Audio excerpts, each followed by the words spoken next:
नमस्कार दोस्तों, एक बार फिर से स्वागत है आपका करवी तोलन क्लासेस में। दोस्तों आज की इस वीडियो में हम बात करेंगे यूपी बोर्ड 12th क्लास की फिजिक्स की यूनिट 5 के इम्पोर्टेंट क्वेश्चन के बारे में। दोस्तों इसमें हम अतिलघु, बहुविकल्पीय, लघुत्तरीय first type and second type और दीर्घउत्तरीय प्रश्नों के बारे में जानेंगे, जो प्रश्न आपके पिछली परीक्षाओं में बोर्ड में पूछे गए हैं। तो दोस्तों आप देख सकते हैं यूनिट 5, इससे पहले मैं यूनिट 4 तक की वीडियो चैनल पर डाल चुका हूं, तो आप उन वीडियो को देख सकते हैं। तो यूनिट 5 में जो आपकी यूनिट 5 है उसका नाम है आपका वैद्युत चुंबकीय तरंग। इसमें आपका अध्याय 8 चलेगा, ठीक है। इससे पहले वाले अध्याय जो आपकी पिछली यूनिट है उसमें मैं डाल चुका हूँ। इस अध्याय का नाम है आपका वैद्युत चुंबकीय तरंग है, ठीक है। तो सबसे पहले हम देखते हैं अतिलघुत्तरीय प्रश्न और बहुविकल्पीय प्रश्न, ठीक है। तो उसमें सबसे पहला क्वेश्चन है आपका प्रश्न नंबर 1, वैद्युतशीलता एप्सिलॉन नॉट तथा चुंबकशीलता म्यू 0 के माध्यम में विद्युत चुंबकीय तरंग का वेग होगा। तो होगा आंसर आपका 1/√μ 0 एप्सिलॉन नॉट। उसके बाद क्वेश्चन नंबर 2 बात करें, 1/√μ 0 एप्सिलॉन नॉट का मात्रक है, वो है आपका मीटर प्रति सेकंड। उसके बाद बात करें क्वेश्चन नंबर 3, जो आपका इंपॉर्टेंट क्वेश्चन है, आप इस क्वेश्चन को एक बार जरूर देख के जाएं। म्यू 0 एप्सिलॉन नॉट की पावर -1/2 का मान है, तो उसका आंसर आएगा 3 × 10⁸ मीटर प्रति सेकेंड। अब बात करें क्वेश्चन नंबर 4 की, किसी वैद्युत चुंबकीय तरंग के वैद्युत तथा चुंबकीय क्षेत्र होते हैं तो परस्पर लंबवत तथा समान कला में। अब बात करते हैं क्वेश्चन नंबर 5 की, निम्नलिखित में से विद्युत चुंबकीय तरंगें नहीं है, तो वह है आपकी बीटा किरणें। उसके बाद बात करें क्वेश्चन नंबर 6, सबसे अधिक आवृत्ति की तरंग दैर्ध्य है, तो है वह आपका गामा किरणें। और उसके बाद क्वेश्चन नंबर 7 की बात करें तो एक्स किरणें है, तो वह है आपकी गतिमान विद्युत चुंबकीय तरंगें। अब बात करते हैं क्वेश्चन नंबर 8, सबसे बड़ी तरंग दैर्ध्य की विद्युत चुंबकीय तरंगें हैं, तो वह है आपकी रेडियो तरंगें। अब बात करें क्वेश्चन नंबर 9, किसी वैद्युत चुंबकीय तरंग में वैद्युत क्षेत्र का आयाम 5 वोल्ट प्रति मीटर है, चुंबकीय क्षेत्र का आयाम है। तो इसको जब आप सॉल्व करेंगे तो इसका जो आंसर आएगा वो आएगा 1.67 × 10⁻⁻8 टेस्ला। अब बात करते हैं क्वेश्चन नंबर 10, सूक्ष्म तरंगों का आवृत्ति परास होता है, तो वो होता है 3 × 10⁻12 से लेके 3 × 10⁻9 हर्ट्ज तक। अब बात करें क्वेश्चन नंबर 11, वैद्युत चुंबकीय तरंगें उत्पन्न नहीं होती हैं, तो वो होती है आपकी स्थिर आवेश के द्वारा, ठीक है। नेक्स्ट क्वेश्चन नंबर 12 की बात करें, विद्युत चुंबकीय विकिरण स्पेक्ट्रम में अवरक्त विकिरण की आवृत्ति परास है, तो वो होता है 3 × 10⁻12 से लेकर 3 × 10⁻14 हर्ट्ज तक।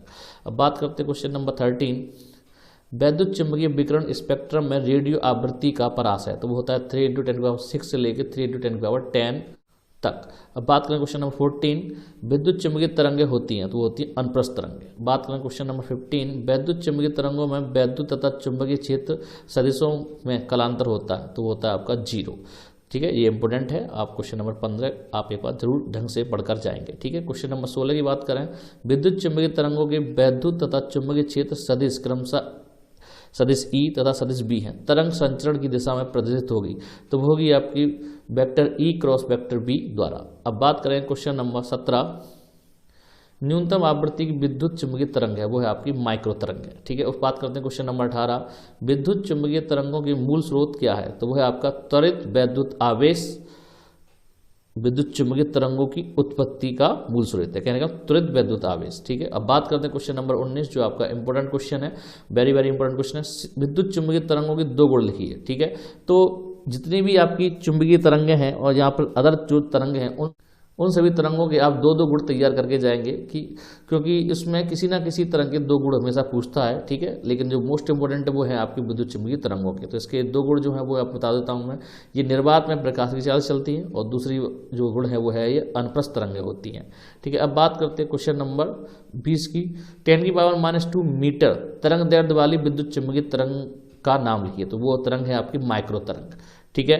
और इसका जो प्रयोग है वो आपका माइक्रोवेव ओवन में तथा संचार निकाय में होता है, ठीक है। अब बात कर रहे हैं क्वेश्चन नंबर 21, 1 एंगस्ट्रॉम तरंग दैर्ध्य की एक्स किरण की आवृत्ति कितनी होगी, तो वो होगी आपकी न्यू बराबर 3 × 10⁻18 हर्ट्ज, ठीक है। अब बात करते हैं क्वेश्चन नंबर 22, रेडियो तरंगों एक्स किरणों, गामा किरणों एवं सूक्ष्म तरंगों को उसके तरंग दैर्ध्य के घटते क्रम में लिखिए। तो इंपॉर्टेंट क्वेश्चन है। तो सबसे पहले इसमें आएंगी आपकी सूक्ष्म तरंगें, उसके बाद एक्स किरणें, उसके बाद गामा किरणें, उसके बाद रेडियो तरंगें, ठीक है। अब बात करते हैं क्वेश्चन नंबर 23 की, एक वैद्युत चुंबकीय तरंग के चुंबकीय क्षेत्र का आयाम 2 माइक्रो टेस्ला है तरंग के विद्युत क्षेत्र का आयाम ज्ञात कीजिए। तो आंसर आएगा जब इसको आप हल करेंगे 600 वोल्ट प्रति मीटर।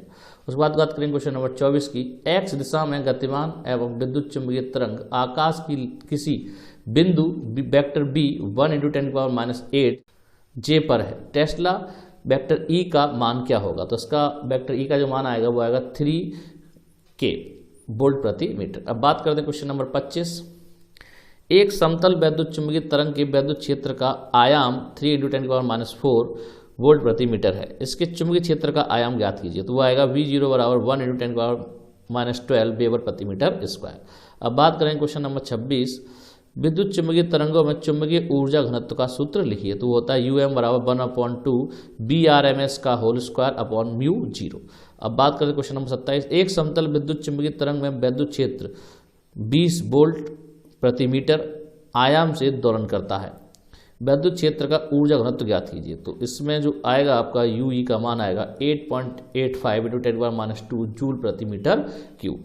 अब बात करते हैं लघुत्तरीय प्रश्न फर्स्ट टाइप की, जो आपका 2 अंक का आएगा। तो इसमें आपके क्वेश्चन देख लेते हैं कौन कौन से हैं। सबसे पहला जो क्वेश्चन है वो बहुत महत्वपूर्ण क्वेश्चन है। विद्युत चुंबकीय तरंगें क्या हैं, ये कैसे उत्पन्न होती हैं? तो बहुत इंपॉर्टेंट क्वेश्चन है, इसे आप तैयार करके जाएंगे। उसके बाद दूसरा क्वेश्चन है वो भी आपका इंपॉर्टेंट क्वेश्चन है। विद्युत चुंबकीय तरंगों के 4 अभिलाक्षणिक गुण लिखिए। ठीक है, तो ये भी आपका इंपॉर्टेंट क्वेश्चन है। क्वेश्चन नंबर 3 की बात करें। वैद्युत चुंबकीय तरंग में सबसे छोटी तरंग दैर्ध्य और सबसे बड़ी तरंग दैर्ध्य का नाम लिखो। सबसे छोटी तरंग दैर्ध्य जो होती है वो गामा किरण होगी और जो सबसे बड़ी तरंग दैर्ध्य होती है वो रेडियो तरंग होगी। अब बात करते हैं क्वेश्चन नंबर 4। वैद्युत चुंबकीय तरंगों के स्पेक्ट्रम की आवृत्ति के बढ़ते क्रम में लिखिए। तो सबसे पहले आपकी रेडियो तरंगों की आवृत्ति, उसके बाद माइक्रो तरंग, उसके बाद अवरक्त विकिरण, उसके बाद दृश्य प्रकाश, उसके बाद पैरावैगनी विकिरण, उसके बाद एक्स किरण और लास्ट में जो आएंगी वो गामा किरण है। अब बात करते हैं क्वेश्चन नंबर 5। दृश्य प्रकाश, पैरावैगनी विकिरण एवं एक्स किरणों के फोटोनों की ऊर्जा को घटते हुए क्रम में लिखिए। तो सबसे पहले आपके दृश्य प्रकाश आएगा, उसके बाद पैरावैगनी, उसके बाद एक्स किरण है। ठीक है, तो दोस्तों ये रहे आपके लघुत्तरीय फर्स्ट टाइप। अब बात करेंगे लघुत्तरीय सेकंड टाइप, जो आपका 3 अंक का आएगा। तो उसमें पहला क्वेश्चन जो है वो है आपका अवरक्त किरणों के कोई 2 उपयोग लिखिए। ठीक है, उसके बाद वेरी वेरी इंपॉर्टेंट क्वेश्चन है आपका क्वेश्चन नंबर 2। मैक्सवेल का प्रकाश के संबंध में वैद्युत चुंबकीय तरंग सिद्धांत का उल्लेख कीजिए। उसके बाद क्वेश्चन नंबर 3। एक समतल विद्युत चुंबकीय तरंग में दोलनी चुंबकीय क्षेत्र निम्न में दिया गया है। ठीक है, हमें एक इक्वेशन दे रखी है। By = 8 × 10⁻6 sin 2 × 10⁻11t + 300 πx Tesla. गणना कीजिए। तो गणना किस किस की करनी है? सबसे पहले इसमें गणना करनी है विद्युत चुंबकीय तरंग की तरंग दैर्ध्य की। नंबर 2 आपकी दोलनी चुंबकीय क्षेत्र का आयाम, उसके बाद दोलनी वैद्युत क्षेत्र का आयाम। तो पहले का जो आंसर आएगा इसे जब आप हल करेंगे तो लैम्डा बराबर आएगा 1/150 मीटर। सेकंड आपका B0 जो आएगा 8 × 10⁻6 टेस्ला। उसके बाद जो E0 आएगा वो आएगा 2.4 × 10⁻3 वोल्ट प्रति मीटर। अब ये आपका न्यूमेरिकल है 3 नंबर का। अब बात करते हैं नेक्स्ट क्वेश्चन नंबर 4। तो ये भी एक आपका क्वेश्चन के ऊपर न्यूमेरिकल है। ठीक है, तो देखते हैं क्या है। किसी समतल वैद्युत चुंबकीय तरंग में वैद्युत क्षेत्र का समीकरण है। तो हमें दे रखा है EZ = 90 sin 0.5 × 10⁻3x + 1.5 × 10⁻11t volt प्रति मीटर ज्ञात कीजिए। तो इसमें ज्ञात करना सबसे पहला है आपका तरंग की आवृत्ति तथा तरंग दैर्ध्य, सेकंड आपका चुंबकीय क्षेत्र का समीकरण। तो इसमें जब आपकी तरंग की जो आवृत्ति आएगी वही 1.5 × 10⁻11/2π हर्ट्ज और जो आपका लैम्डा मतलब तरंग दैर्ध्य का जो मान आएगा वो आएगा 2π/0.5 × 10⁻3 मीटर। इसमें आपका जो चुंबकीय क्षेत्र का समीकरण है वो आएगा आपका By = 3 × 10⁻7 sin 0.5 × 10⁻3x + 1.5 × 10⁻11t Tesla. अब बात करते हैं क्वेश्चन नंबर 5। तो ये भी एक आपका न्यूमेरिकल है। वैद्युत चुंबकीय तरंगों के किन्हीं 2 गुणों का उल्लेख कीजिए। तो मैंने पहले बताया कि वैद्युत चुंबकीय तरंगों के जो 2 गुण हैं वो वेरी वेरी इंपॉर्टेंट है, बहुत बार पूछे गए हैं, तो आप इसके गुण तैयार करके जाएंगे। ठीक है, ये तो आपका थ्योरेटिकल पोर्शन रहा। इसमें आप देखेंगे न्यूमेरिकल पोर्शन। तो 25 मेगाहर्ट्ज की विद्युत चुंबकीय तरंग एक्स दिशा में संचरित हो रही हैं। किसी बिंदु पर वैद्युत क्षेत्र सदिश वेक्टर E 6.3 J वोल्ट प्रति मीटर है। इस बिंदु पर चुंबकीय क्षेत्र सदिश वेक्टर B का मान ज्ञात कीजिए। तो आप इसमें जो फॉर्मूला यूज करेंगे वो होगा वेक्टर B = वेक्टर E/C। तो इसका जब आंसर आएगा वो आएगा वेक्टर B = 2.1 × 10⁻8K। अब बात करते हैं क्वेश्चन नंबर 6। वैद्युत चुंबकीय तरंगों की किन्हीं 4 अभिलक्षणों को लिखिए। ठीक है, उसके बाद एक वैद्युत चुंबकीय तरंग निर्वात में Z अक्ष में संचरित है। इसके वैद्युत तथा चुंबकीय क्षेत्र के सदिशों के बारे में आप क्या कहेंगे? यदि इसका तरंग दैर्ध्य 10 मीटर हो तो इसकी आवृत्ति क्या होगी। तो आवृत्ति का फॉर्मूला लगाएंगे आप न्यू बराबर सी अपॉन लैम्डा। ठीक है, तो न्यू बराबर जहाँ से जो आंसर आएगा आपका आएगा 3 × 10⁻7 हर्ट्ज।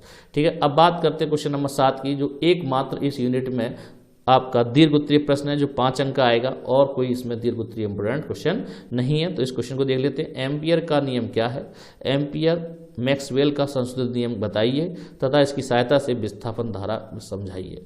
ठीक है, तो ये आपका एकमात्र इसमें दीर्घ उत्तरीय प्रश्न है। दोस्तों ये थी आज की वीडियो, जिसमें मैंने फिजिक्स यूनिट 5 के महत्वपूर्ण क्वेश्चंस को मैंने बताया है और उसके आंसर भी मैंने आपको दिए हैं। ठीक है, तो आप इन क्वेश्चन को एक बार जरूर लगाकर जाएं। इसमें से जो भी क्वेश्चन है पेपर में, जो भी क्वेश्चन आएगा इन क्वेश्चन में एक भी बाहर क्वेश्चन नहीं जाएगा। तो दोस्तों उम्मीद करता हूँ ये वीडियो आपको जरूर पसंद आई होगी। अगर वीडियो आपको पसंद आई तो लाइक करें, शेयर करें और हमारे चैनल सब्सक्राइब करना ना भूलें। मिलते हैं अगली वीडियो में। जय हिंद, जय भारत।